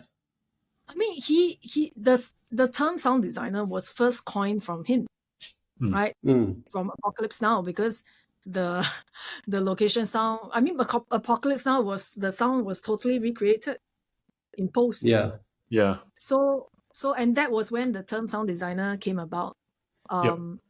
So he's the godfather of sound design, I suppose. Yeah, he is. Yeah, he literally is. the godfather. Yeah, literally the godfather. Yeah, even his eventual like disciples, I guess, apprentices, they all went on to do like super well, right? Randy Todd, Ben Burt, and all that. So yeah, I think he's like the exemplary of how sound affects image and image affects sound. Yeah. Right. So it's we are working with an audio visual medium. We are not working with you know, just visual arts or just Yeah. sound design, right? It's two things. We are seeing something and we are listening to something, and when something we hear matches the things that we see, that's one experience, right? But when something Yes. we see doesn't match the things we hear, what kind of feeling does that create? And what kind of potential do you have? And I think if more people can think this way and use sound in a more useful manner rather than functional, Yeah. right? Yeah. Then Yeah. it could be very, very interesting, right? It could totally change a piece of work. I mean, which is why I think, because we don't have this luxury to go back to picture edit, and to be honest, our workflow is not really there yet in terms of reconforming and all that. That's just another thing to talk about, another Sure. can of worms. But so because we don't have this luxury, so that's why the most effective place you can have change, you can effect change, is from script as a sound designer. Yeah, because that's when you can tell the director, hey, have you considered, for example, we two people talking in a room and one person leaves, right? Let's hear the person walking and leaving the room and stay with person A in the room. We don't need to cut to the person, right? So what does that, because we can use sound to convey the same thing, that person left the room but we stay with person A in the room. So when you open this kind of thoughts to directors, then they could write their script a bit differently with sound in mind. Yeah. So I think, and that's where I like to come in when time permits. Sure. Yeah. To basically get involved in the script page. Yeah. Mm. And yeah, because sadly, even though Walter Murch is editor, sound designer, and all that, but we just don't have that luxury here. Yeah. We don't have the budget. Yeah. We don't have the timeline.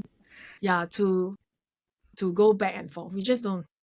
Yeah. Yeah. I read some of his experiences is crazy. Like, he can be editing The English Patient while he's like in, I don't know, Italy or something, and they are still shooting. Like, it sounds completely insane. And it's like, let's take one image from every frame and put it into pictures and all that. Yeah. Let's talk about Popeye a little bit. Okay. Because from dealing with like prison, jail cells and like snow in Korea, you are dealing with elephants, right? Which is one of the cardinal rules in cinema is not cinema, Don't work with but animals. don't work with animals, don't work with children. And Yeah. you were dealing with quite literally the elephant in the room. Yes. So how was that experience like, and I'm also quite curious to hear about how you construct the sounds of the animal as well. Okay, so for Popeye is about a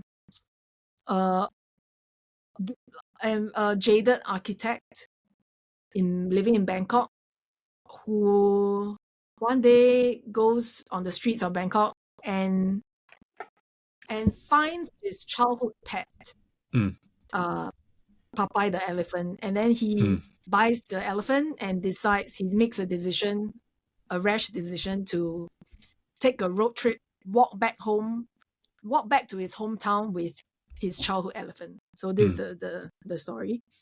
And so from the beginning, we had wanted to record the elephant, then we realized that the elephant only made one sound. Mm. It only made this high pitch sound like I can't remember. It doesn't even sound like your typical elephant. Right. It's like expectation, reality is two different things. Yeah. So in the end we had to and surprisingly the elephant was very, very silent throughout the shoot. It wasn't really making much dear. noises, Yeah. which was perfect for us. It was a perfect canvas for us to work on. So Nicola Medic, which is who's a good friend of mine, like he was part of the project, and then he basically he created the elephant sounds with a lot of different animals. So Asian elephants, African elephants, so more of the trumpeting sounds, and seals. So the seals were there more for the breathing sound, like the grunting sounds. Yep. Yeah, so it was a mixture of different animals, and even there was some whimpering as well from dogs for certain scenes. So I think there was a scene where the elephant gets injured, so it's walking for a long time, and the feet is bloody. So we needed the elephant to, to react to the things beside him, right? And so we had to really recreate. We had to perform the voice of the elephant, so to speak. Yeah. So we acted out. We were the actors for the elephant in a sense, because we didn't want it to be a prop, right? It's like this massive thing on this big screen, and it's just standing there. We wanted it to do some, like something. Even when it's just standing there, we wanted some kind of presence. Yep.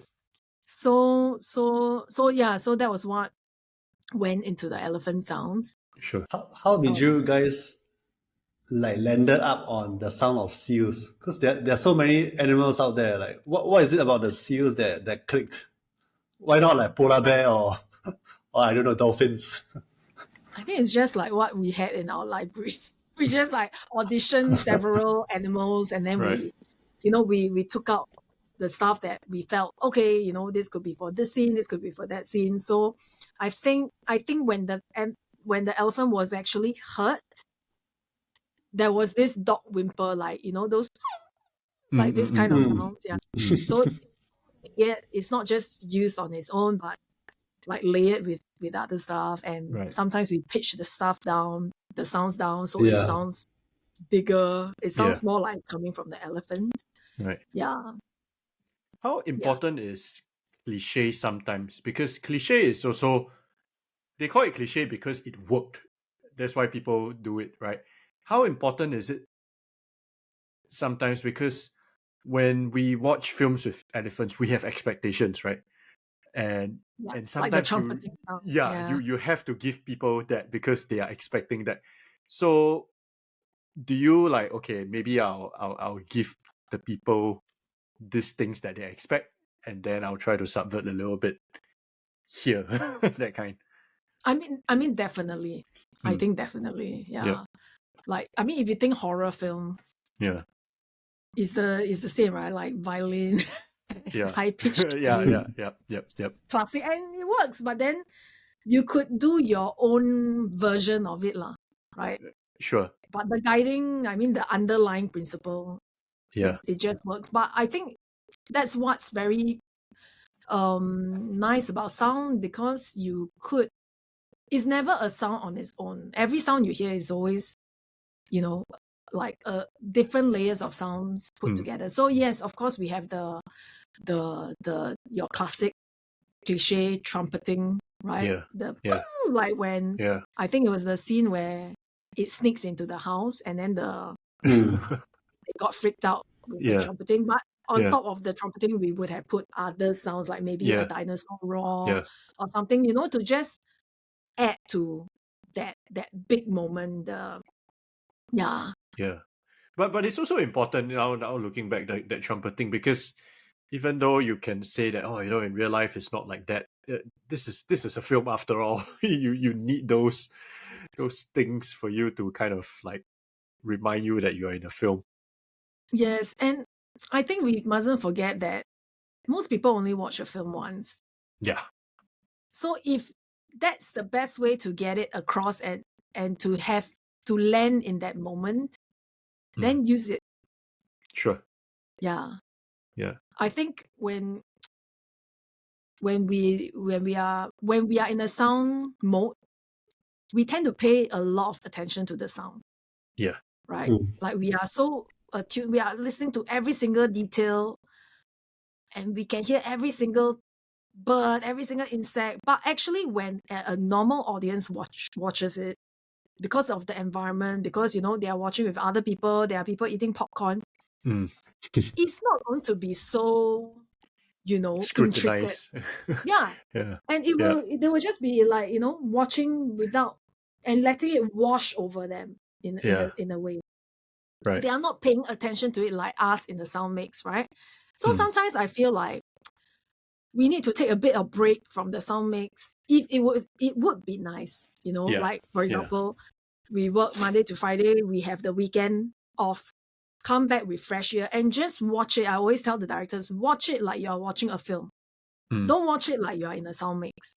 Sure. Because a lot of directors will then realize in their premiere, as the film is showing in the cinemas, they will feel, this part I should have really gone bolder. Yeah. Yeah. So, so that's something I would say. Yeah, go bold or go home. Yeah. I Sorry. When you say go bolder, you don't necessarily mean like higher volume, right? You like what do you mean by go bolder? Like the flourish, right? Yeah. Yeah, just have more impact. Just create more impact. Yeah. Yeah. So like if you want go bold, going silent, total silence is also going bold. Yeah. Right. Sometimes it can be more literal also. Yeah. Yeah. Yeah. Yeah. So yeah. Right. I want to direct our conversation to a film that is quite different from all these films that we've just discussed. Part of your body of work, you also dabbled in documentaries as well. And this film is In Time to Come by Tan Pin Pin, which it's a documentary that showcases all this little slice of life happenings in Singapore. You have things like university students doing dragon boating, mosquito exterminators, people walking around in the stadium. So really just a lot of vignettes of collective activity, right? That on surface kind of look like almost like a Roy Anderson film, but it has all these shots that are framed like that, but actually it's not. It's actually a documentary. But the thing is, the sound design work that you have done in it is actually very intricate. So I just maybe you can speak us through your approach to it. Did you use like a fiction film approach to it, or you are like, let's try to strike a balance between documentary or fiction to it? So actually, for me, documentaries, I feel that even though documentary is supposed to paint authenticity, I guess, but to me, it's not authentic. You choose where you frame your shot. Yes. Right? Yeah. So in terms of sound, it's the same. Like I feel like we don't need to use the location sounds from that was recorded. Yeah. We could. Yeah, because where you choose to edit, how you juxtapose the images, all guides people to a certain way you want them to think, right? Yeah. So for me, sound is I don't feel like it. I mean, of course, authentic to the place, to the geographical location, yes. Yeah. But to the exact moment that the shot is happening, no. Yep. Yeah. Yeah. So, for In Time to Come, we are following the barrier of a time capsule, and then when they excavate it later on, right? Yep. So in a sense, for me, the film is also in itself a time capsule. Yeah. Because it really captures just your daily rituals, like Yes. school assembly, Yeah. the shop Kinokuniya shutters opening, and good morning, like stuff like that. And like we see, I think it's the opening of the KPE tunnel, Yes. but we don't see the VIPs. We see the band packing up and leaving, so it's just like, in 10 years, 20 years time, when someone watches this film, they will be so amazed. Oh, this was what Singapore used to be like. Yeah. The people dressed like this and all that. And so I also felt like, in terms of sound, it would be so nice to capture what Singapore sounds like. Yeah. Because Singapore, the sounds around us changes all the time, even the way we speak. Yeah. Our Singlish also, if someone speaks a Singlish a certain way, they are from another time. Yeah. You don't say like Kia State, anymore. What? You say I Kia State, you know this person is a certain era, right? Yeah. That Yep. kind Yep. of Yep. right? Yep. So for me, the film is also like in itself a sound archive, like a potential sound archive, right? So we wanted to introduce like different ambiences, that were true to the locations, but of course, we bend it as like in a way that fits the narrative of the documentary as well. So like for example, when we look at the mosquito fogging scene in the car park, there's actually a slight science fiction element to it. Because initially we don't know actually what we are looking at, right? We're just looking at this fog. But then only later on then you realize it's the mosquito fogging that we are also familiar with. And it works. It totally works because it really balances the realistic parts there already. You can afford to kind of push it a little bit in these elements. Yeah. And I think because there isn't dialogue at all in the film, I mean, short of some announcements, which are more instructional. Otherwise you don't really hear any dialogue. So for us, actually for a documentary, this film has a lot of Foley. A lot of Foley. Because the camera is always static. So we decided that sound is how we are going to guide your eye. We are going to make you look where we want you to look, hopefully. By using Foley. So in the school assembly scene, for example, you hear like teachers' high heels, and then you will straight away, associate that sound and look at that teacher. So or like canoeing, we want you to see there's a canoeing scene. When we want you to see further out, we would kind of drop all the Foleys. But when we want you to see nearer the back, we would try to raise the footsteps, and then you hear them, with their canoes, walking on the deck. Wow. Sorry, just want to interrupt. How did you learn all that? Like how did you learn like using sound to direct attention? When did you realize you could do this with sound? I think it's just as you work, right? You discover things, and it helps that I have a Dory memory. Like so. This is like my secret power, which is that my memory is just very, very poor. So sometimes when I will do something different, and I don't remember that I did it, and then I realize that I'm watching this scene differently. Okay. So So then it'll be like, oh, that's interesting, or that didn't work. But because like for every film, like every time I watch a film for the first time, right? The very first time that I watch a film, I will be writing lots and lots of notes because I know that this is the virgin experience I cannot get back. Yep. Because any games after that, I'll be biased, right? I already know what's happening. Yeah. So I'll write a lot of notes like this part, the energy is dead. This part works, retain. Like what do I feel when I watch every single scene? So I'm just furiously jotting down notes as I'm watching. Yeah.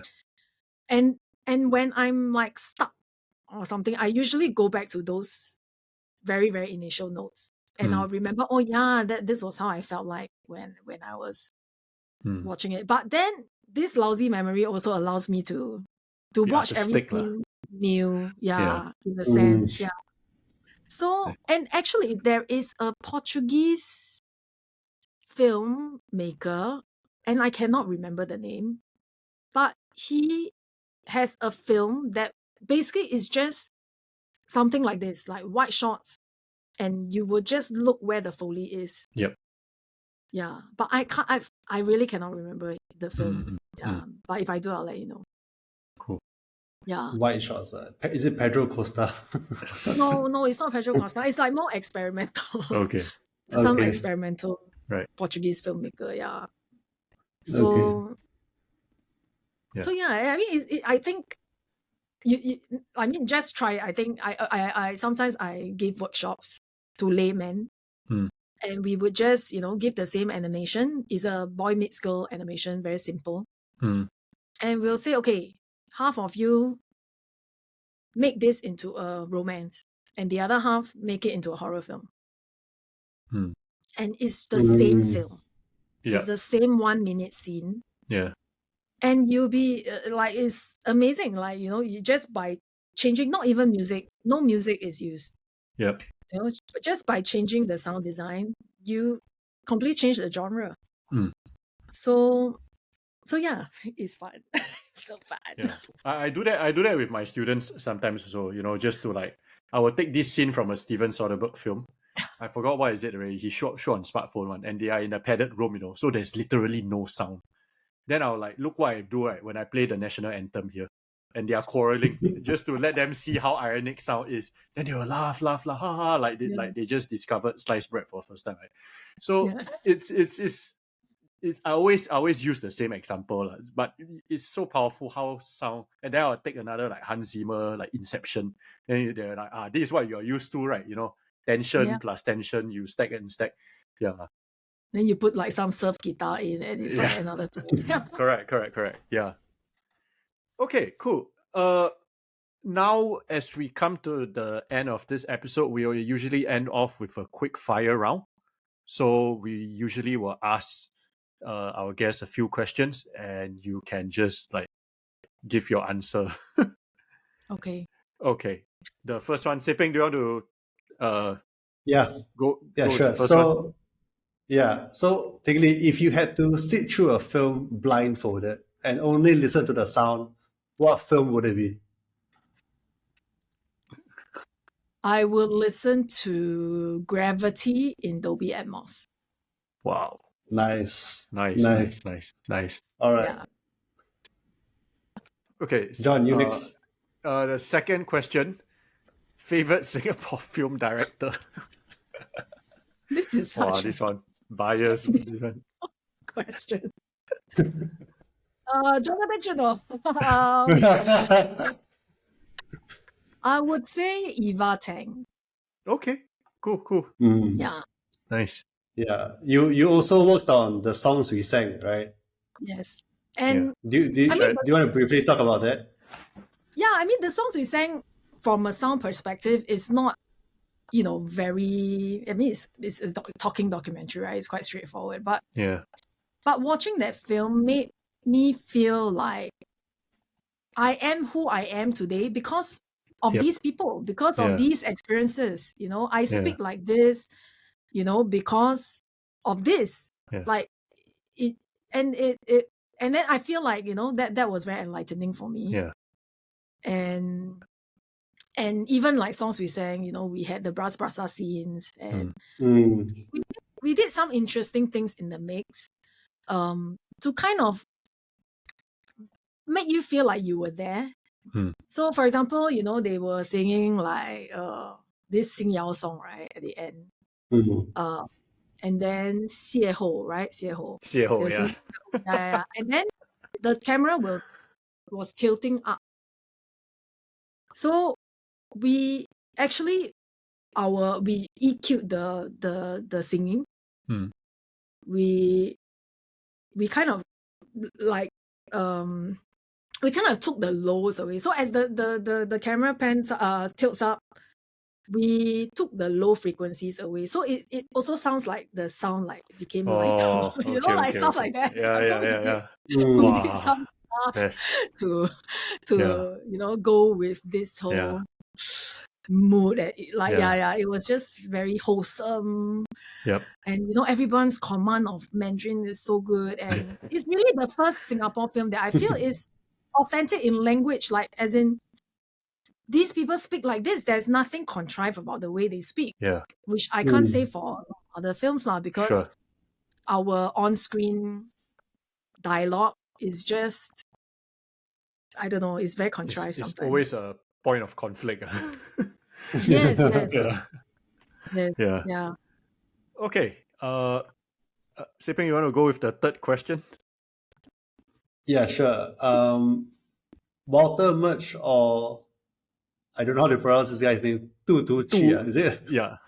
Oh, 杜笃之. Yeah, Tu Tu Zhi. Yeah, Tu Tu Chi, yeah, the Taiwanese sound designer. Taiwanese Walter Murch. It's very difficult. But for personal reasons, I will say 杜笃之. What's the Yeah, personal reason? Because I'm great fan of Hou Xiaoxian, and it's very, and I've seen Hou Xiaoxian speak in like Q&As, and he always talks about sound. It's like in fact, he talks about sound way more than cinematography or anything else. Right. Yep. Yeah, and it's really, really interesting because his earlier works, all the static shots with the crazy blocking, right? Yeah. It's because of sound. Yep. It's because in the past they used to dub all, like they couldn't record good sound, right? So every single film was dubbed, right? But then they realized, if you actually, really like isolate noise, like soundproof the camera box, you can record sounds. And because because there's always this old guy that talks a lot in his films. Yeah. And he's always The puppet master guy. Yeah. They realize that he cannot remember what he says on set. That's why he can't do the dubbing, because he completely forgot what he even said then. So then they tried to record like production sound, and that actually was the thing that dictated his earlier style of this static frame.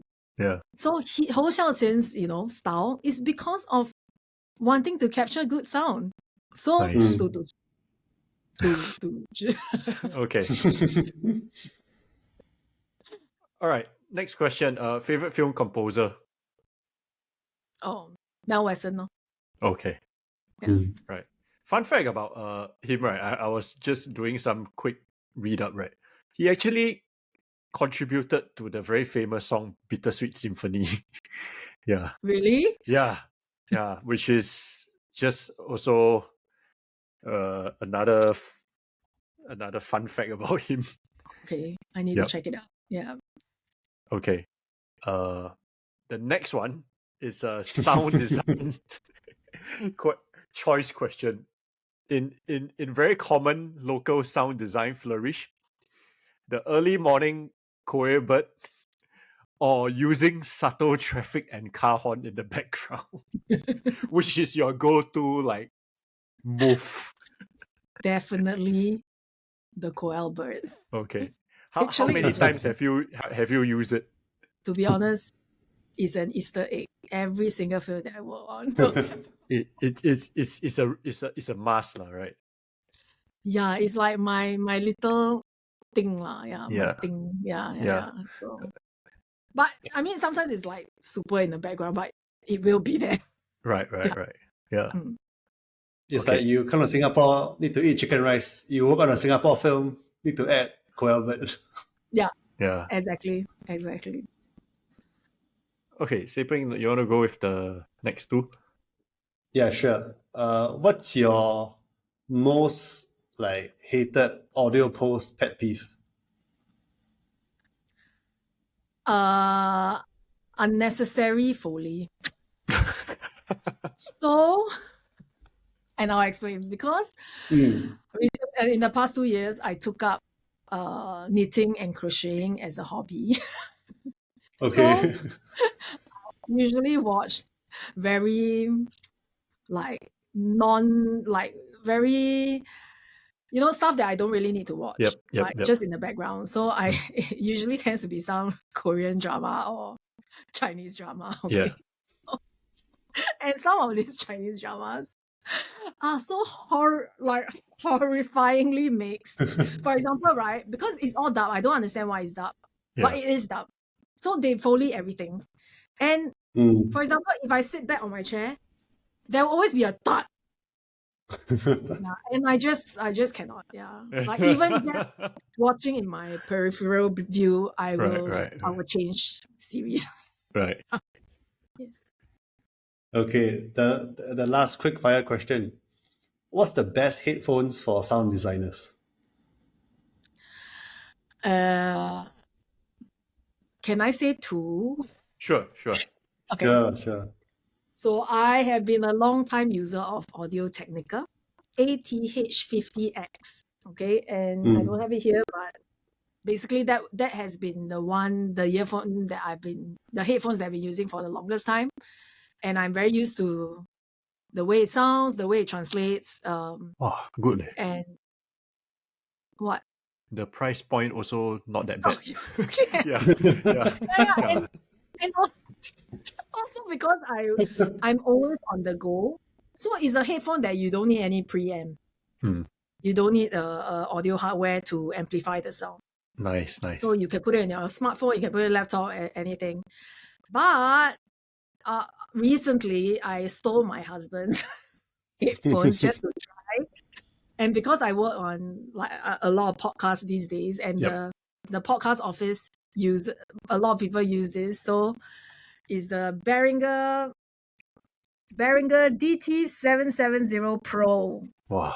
So, and I realized that when I use this, I can wear it for much longer time because of this velour like ear pad. Yeah. So I just don't feel like my head is going to explode. It's just a comfortable fit for me. Yeah. So these are my go-tos now. Yeah. Okay. Okay. Nice. And before we wrap up the podcast, one final question, which is, what advice would you give to an aspiring sound designer beyond like the very basic stuff, like work on short films that your friends make and all that, like for example, right? Like let's say this person maybe went to LaSalle and majored in sound design and just graduated, and of course this person will work for his or her friends like short films, but there always seems to be a distance between working on short films and then working on a feature film. Like, so what advice would you give for this person? Actually, I would say that's the best advice, because the people that you work with on your short films now will be the people that you work on features with in the future. So you just have to be in the industry long enough till they come up with their debut features. Because all the people that I work with today, like all my long-time collaborators, I started from their short films. It's just that perhaps fortunately, you know, they all stayed in the industry and they all went on to become, you know, feature directors or commercial directors. Yeah. I would say that don't be don't think that you could be a full-time feature film sound designer. It doesn't exist. Right. Yeah. Even today, I work on different sound projects. Like I worked last year, I worked mostly on podcasts for The Economist. I worked on an art installation at the Esplanade, you know. I worked on a feature that I'm still finishing now. So, you know, because you are in a sound realm, you can actually, you know, go into many, many other mediums. Yeah, and just keep making short films, because the short films is the place where you could experiment the most with the lowest stakes. Yeah, and short films are so fun. Yeah. And does this person need to do a master's in sound design? No. I mean, not to take away my experience at NFTS. NFTS is great. I mean, if you have the resources to attend NFTS and you are, you know, you really want to pursue sound design, I would say go at your earliest convenience. Yep. Right. But if you can't, then, you know, just intern in a sound studio. Yeah. You know, be an apprentice. So many people, like when I was at Mocha Chai, we took in people with zero sound education, who were just hungry enough, you know, had good taste and good sensibilities, watches a lot of films. I think this is very important. This is actually, people don't do this enough. Watch enough films of different types, right? And just with very good you know, communication skills and teamwork. Actually, that is way more important than having an education in anything. Yeah, it's your vibe check, your vibes, and your taste. Because everything else can be taught. The entry level now is very low. You can go to YouTube, learn any audio software you like, learn any programs. But the thing that cannot be taught, or is very, very hard to teach, is taste and just this like ability to soft skills and connect and communicate. These two things will be what I will look out for for my team, at least. I also got one more question, which might be a bit of a weird question, because I know you used to work at Mocha Chai as director of sound, and now you are, if I'm not wrong, mainly you have your own company and you're mainly working for yourself. Do you have any tips in terms of thinking about a sound career from an entrepreneurial point of view?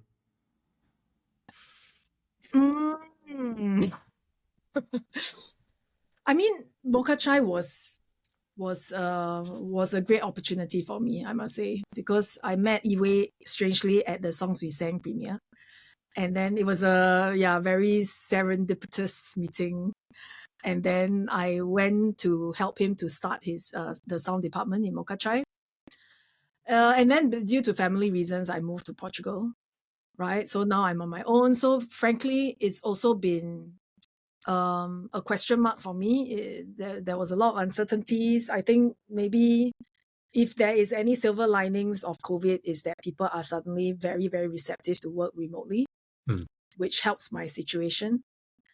So I would say in an entrepreneur point of view, it's very hard. It's because it's so niche, right? Feature film is so niche, and there aren't that many, to be honest, right? There aren't that many out there to work on.